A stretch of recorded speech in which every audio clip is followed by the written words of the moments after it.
Hanap mo ba ay murang ramen? Bakit hindi mo i-try dito sa Barangay Bagong Ilog? Ito nga pala yung Yuriba. For only 150 pesos, matitikman nyo yung napaka-solid nilang ramen tonkatsu na napaka-creamy. Ramen for only 150 pesos. Tikman natin.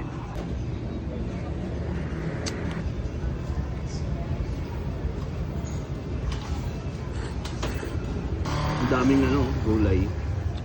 Tapos may, ang tawag dito? Mushroom. Mushroom ba to o tenga ng... Parang mushroom. Di ba ang tawag din sa Tagalog? Tenga ng Tenga ng daga. Sarap. Ito, 150 pesos lang Ramen, ang daming laman.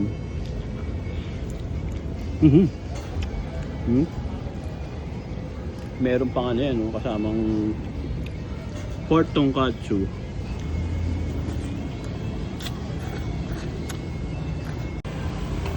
Ano masabi mo sa ramen nila? Ang sarap.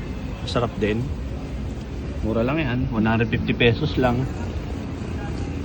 Iba kinakainan natin, 700, 800, no? Ito, 150 pesos lang, budget meal.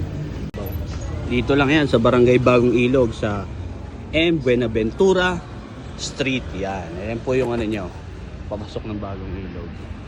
Katabi niya lang yung Jared. Ito, na-featured ko na rin itong Jared.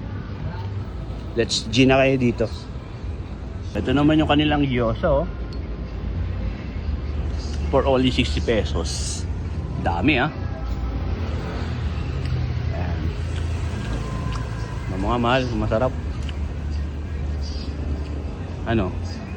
Sarap din.